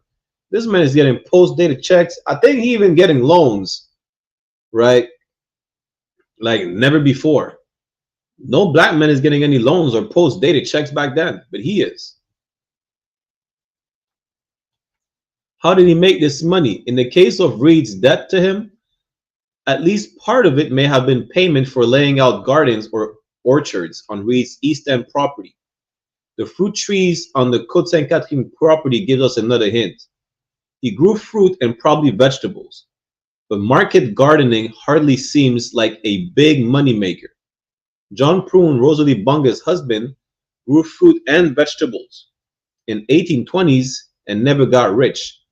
Unlike Trim, he never had land of its own. He leased it in St. Louis suburb northeast of town under a deal where his rent amounted to half of what he got for his produce over the year. But Trim is making money. Now, Trim may have been more careful with his money than Prune, but there had to be something else he was doing that gave him that extra cash. It was probably his ham business. The man has businesses, properties. He could have had another wife. He could have had multiple wives. Good night. He had it all in the middle of slavery. Shit, he had freedom. Good night. And he was buying property cash. This man playing Monopoly in the middle of slavery. Imagine that. There's the odd reference to him now and then as a dry salter or cure of hams. They seem to have been his specialty. In fact, at his death, 7 hams found at his house were snapped up like prizes by friends and neighbors at a sale of his belongings. Now, obviously, he was not in the truth. So, you know, he was selling unlawful meat. But he was a successful businessman that they don't teach you about in high school. A successful free black businessman. Trim's prosperity was no secret. When in 1821, a dividing wall was built between his property and that of his neighbor Simon Clark, one of the workmen reported that Clark's son had instructed them to build it more than a foot inside Trim's property. Because even if Trim lost a bit of land, he's rich enough that it will hardly hurt him. Imagine that. The white man's such a devil. He's like, yeah, listen, let me steal the land. He has so much land, it don't matter. That's because our oppressor is the goddamn devil.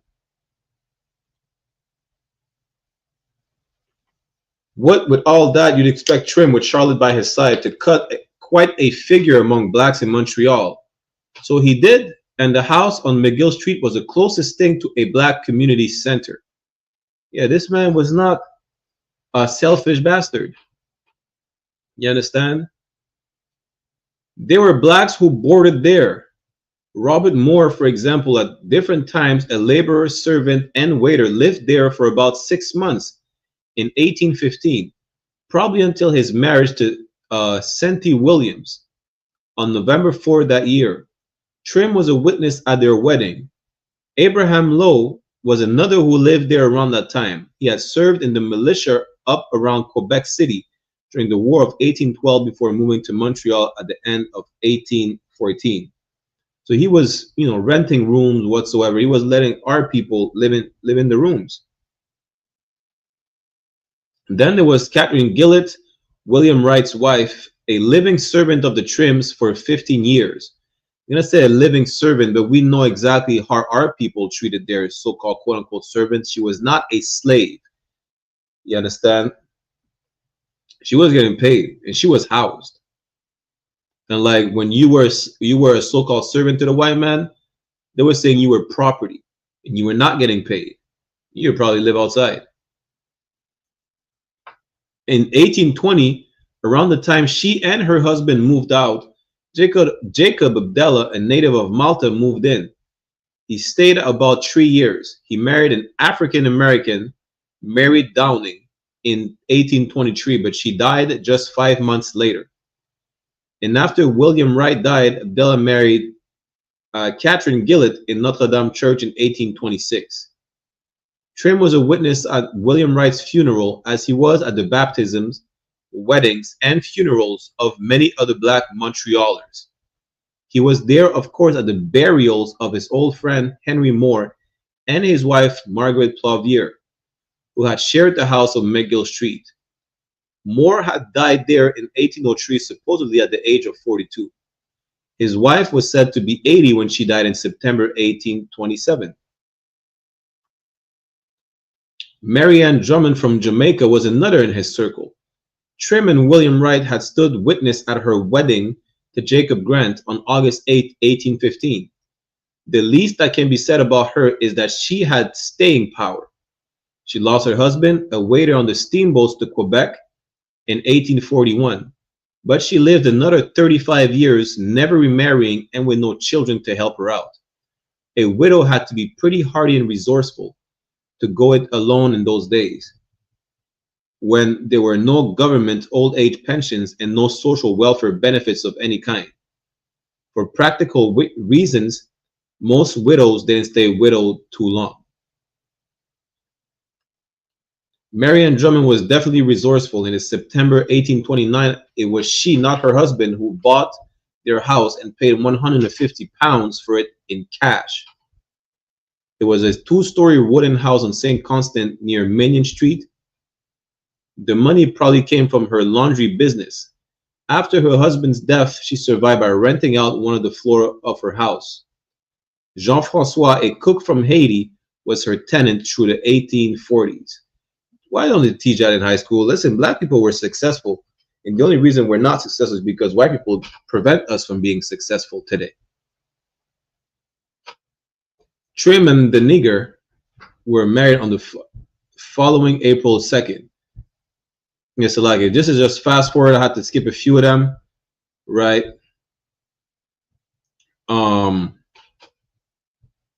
Why? Because I think Charlotte died at some point. For time's sake, I had to skip a few of them. Charlotte died at some point, and Trim had to remarry to a woman, to another woman. You understand? So maybe he had hopes that he'd have a son to carry on the Trim name. Why? Because he only had daughters with Charlotte. No such luck. They had 2 more children in the next 3 years, but both were girls. Henriette, born on May 8, 1827, and Charlotte on August 9, 1829. All the while, he kept buying up land in St. Antoine suburb. In July 1827, it was a house on Janvier Street, which is La Gauchetière today, between Mountain and Peel. That's he bought a house where we have camp. Yeah, he bought a house where we have camp. Imagine that. For which he paid 1,500 livres. At a sheriff's sale in February 1828, he picked up another lot that backed onto his Janvier Street property for £55. Then on September 2nd, 1829, for £275, he bought a property on St. Antoine Street, a big lot that included a house, stables, a shed, and a well. This man played Monopoly for the longest time during slavery. Mind you, slavery was ended in 1834. And he's still playing Monopoly from the time from 30 more years. Listen, 30 years before slavery ended, he was playing Monopoly. And he always played Monopoly. And he was not a greedy bastard. He let our people use his house because, you know, he housed our people. He was at the weddings, he was at the funerals, so on and so forth. You understand? Trim and his family didn't move to any of these new locations. Khan. So, like, if I could interject right quick, right, priest? And what you're doing right now is so important because you showing exactly, you know what I'm saying, like how our people, you know what I'm saying, like was flourishing even right after slavery, you know what I'm saying. And this is one thing that we got to put in our mind as Black, Hispanics, and Native Indian. If they leave us alone, they don't put drug in our community. They don't push out, you know what I'm saying, like for you to be a whore, for us to be drug dealers, for us to, you know what I'm saying, to sleep with another man's wife. If they don't push sin on us and let us do what we got to do, you know what I'm saying, we will surpass white people, man. You know what I'm saying? If you think, you know what I'm saying, white people are the smartest, they're not smart. You know what I'm saying? And this is why, you know what I'm saying, like, they, you know what I'm saying, like, once they leave us alone, we flourish. And this is why, you know what I'm saying, like, the CIA had to put drugs in our neighborhood. This is why, you know what I'm saying, like, even if we come out and say, like, Black people are the real Jews, they don't want people to know. This is why they got to call the government and whatnot, you know what I'm saying, like, if come in General YAHANNA, come in Canada. Why? Because if these people, they know if they leave us alone, and which is in the Bible too, if they leave us alone and we start doing, not only like doing what the Bible say, but having, you know what I'm saying, some type of money or some type of way to get, you know what I'm saying, wealth and to get, you know what I'm saying, revenues and help our people, we will surpass white people in every aspect of this life.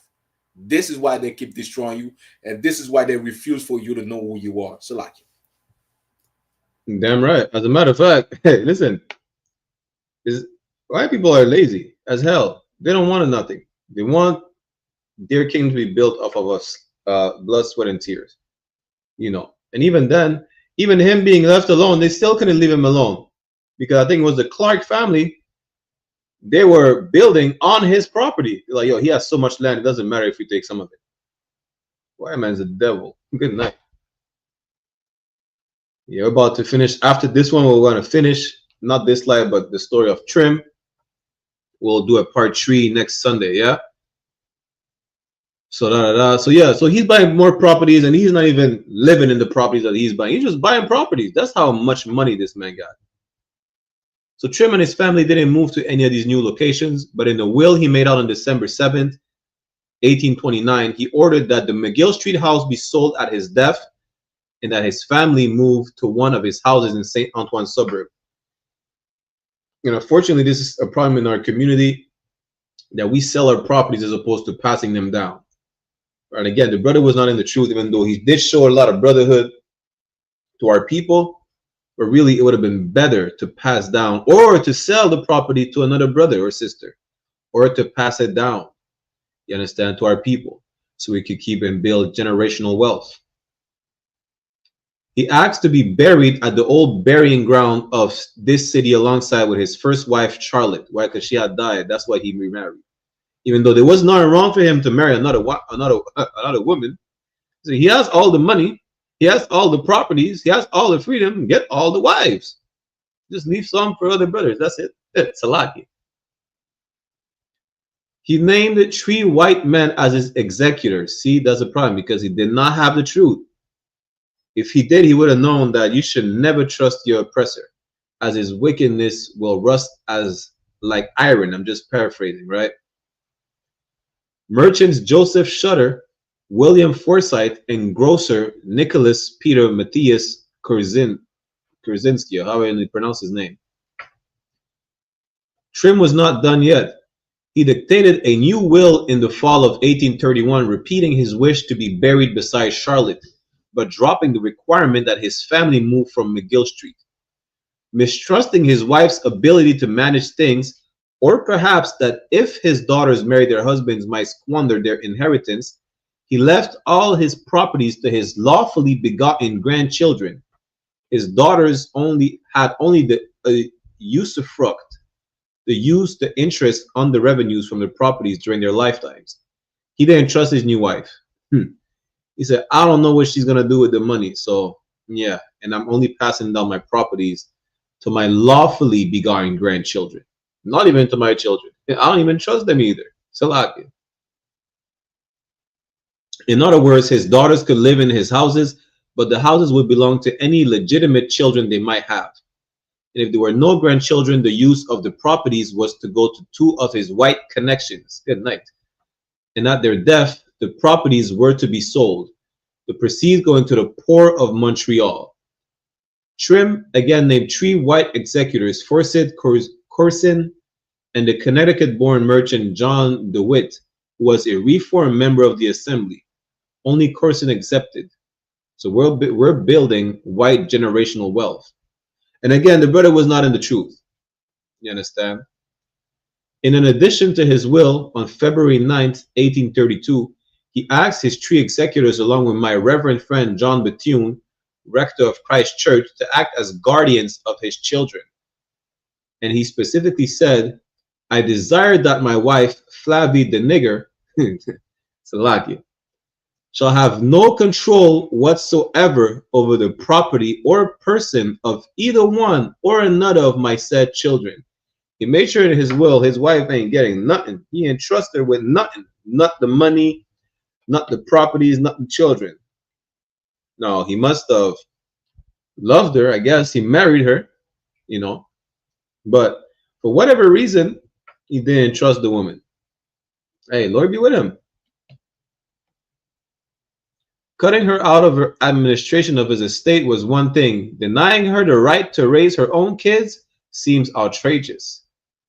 What you might expect from a crotchety old man, and that part of his will was ignored. But at least Trim had some arrangements for the disposal of his property instead of leaving everything up in the air. Wills, like marriage contracts, were not common among black Montrealers. One of the few to make out a will was the widow Mary Elizabeth Charles at Saint Philip de la Prairie across the St. Lawrence, who had done so far back as 1799. She also made out a new one in 1803 when she was living downriver at Saint-Sulpice. There was Pierre Bonga, the Northwest Company interpreter, who had dictated a will on a rare visit to town in 1815. He might have spared himself the trouble, where he died out in the field in what is now Minnesota. Let me see. Yeah, we can skip these. This is just to show that wills were not common in the black community back then, just like marriage contracts, right? Let me see. So he bought another house, whatever the case is. Again, his wife Flavie is not getting anything. You understand? So we get there. So Trim left three young daughters, three heiresses, and how valuable were the assets he left. When his McGill Street property, by then a vacant lot, was sold on January 8, 1850, to pay off a judgment against his estate, it went for £1,100, and that was only one of his properties. Mind you, he kept buying properties like he was playing Monopoly during slavery. Less than 5 months after his death, his young widow married widower Robert Moore. Trim's former lodger giving up her right to some mentioned in her marriage contract. Yes, Salaki, I forgot to put in this slide. So basically, he had a marriage contract with his wife after Charlotte, right? Flavie. The marriage contract was she gets this amount of money after my death if she doesn't remarry. So he died, she remarried, so the contract is void. She's not getting any money.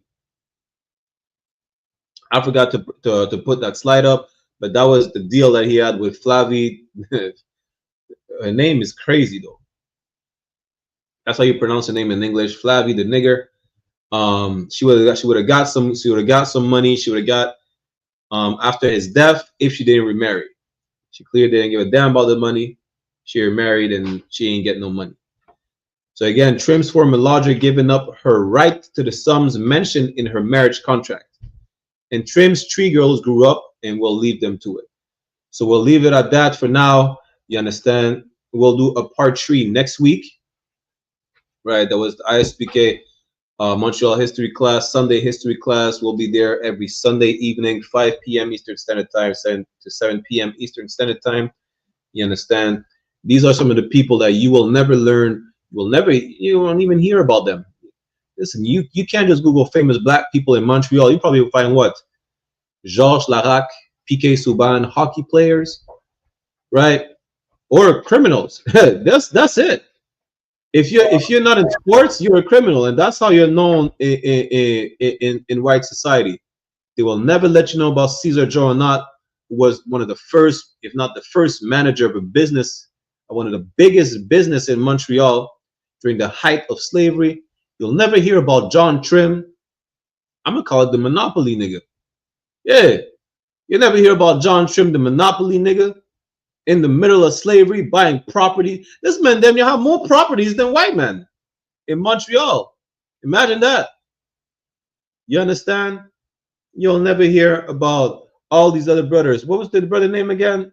The brother name was running a restaurant. And he got stabbed in the gut by white criminals. Who were these criminals? They were soldiers of the King's Regiment, supposed to be honorable, right? Fighting for your country, for your rights. Yet they're just petty criminals of the King's 8th Regiment. You'll never hear about the lamplighters, who are the reasons the watchmen were able to chase criminals who were committing crime around the city of Montreal downtown at night. They're the reasons these watchers are able to be the watchmen of the city. Why? Because they're providing light for them to see in the dark. You'll never hear about them. You'll never hear about how they had to work because white people were lazy.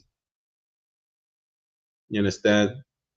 Now, remind you, next time I tell you lazy, let them know about the lamplighters. Next time I tell you black people can't run businesses, let them know about Cesar Joanot.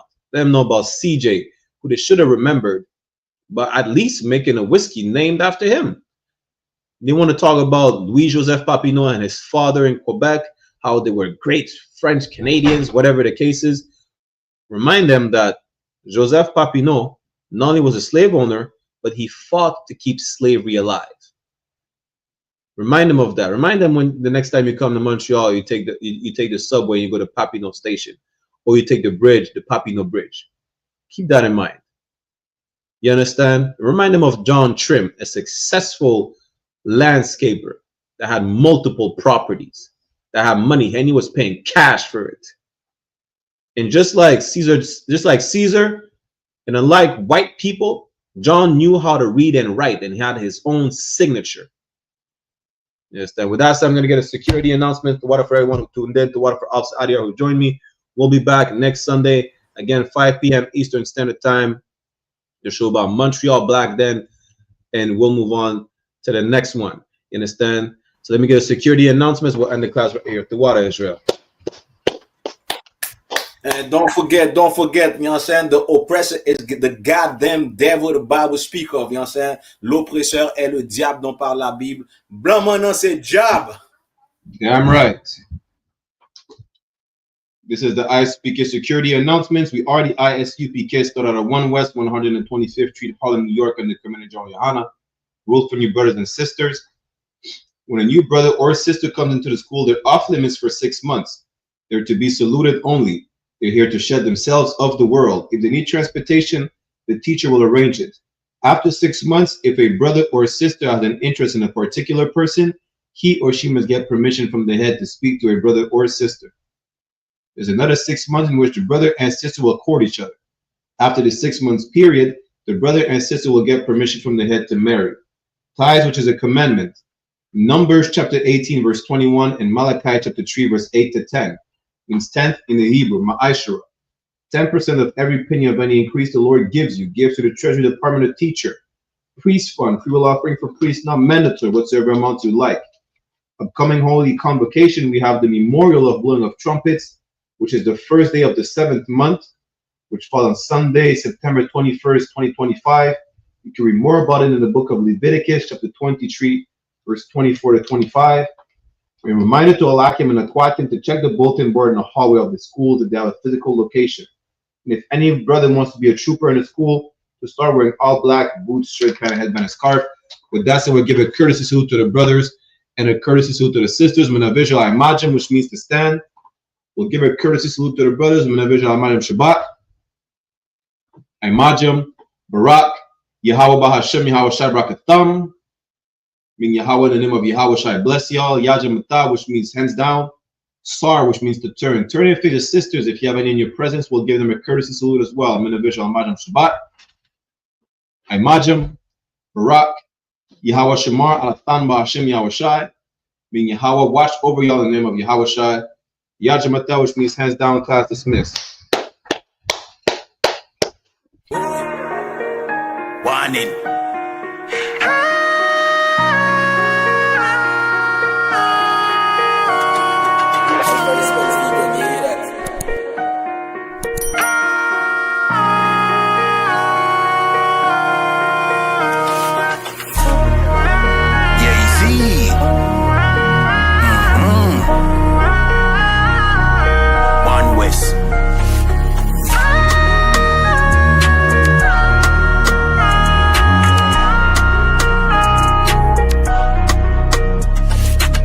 Say this from me heart on a rum chat.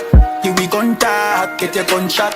Make the sun dark and the ground black. We plant calm but I never agriculture. I know the eagle in the younger, the eagle when young people that are the vulture. Said them evil never the vulture. They coulda run pan diesel that a fee punja. Away the blood clot. Do some gun back. Away the blood clot. Do some gun back. Easy we coulda speech it inna the Honda. Sleepy gunshot beat him inna him slumber. Greedy fi make them dopey a the younger. Glad say me nah pre when me the younger. That no mean say no pussy can try. Pussy try run up and give with them life. Can't see penalty give with 3 points. This one West boy you must see one die. Away the blood clot. Do some gun back. Away the blood clot. Do some gun back. Don't stop war with we.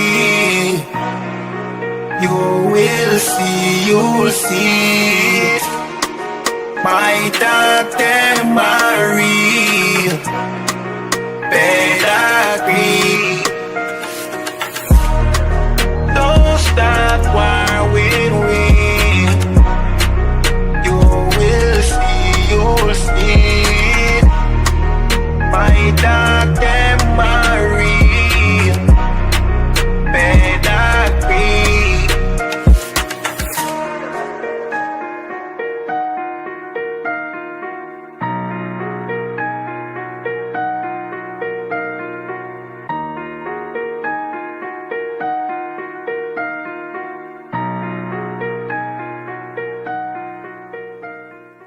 Hey, listen, brothers and sisters, man. If you like what you hear, hit the subscribe button, man. Subscribe to this channel. And also, please, go to isupk.com and pay your tithe. Drop me some cash so we can move around this planet like we need to, man, and do the things we need.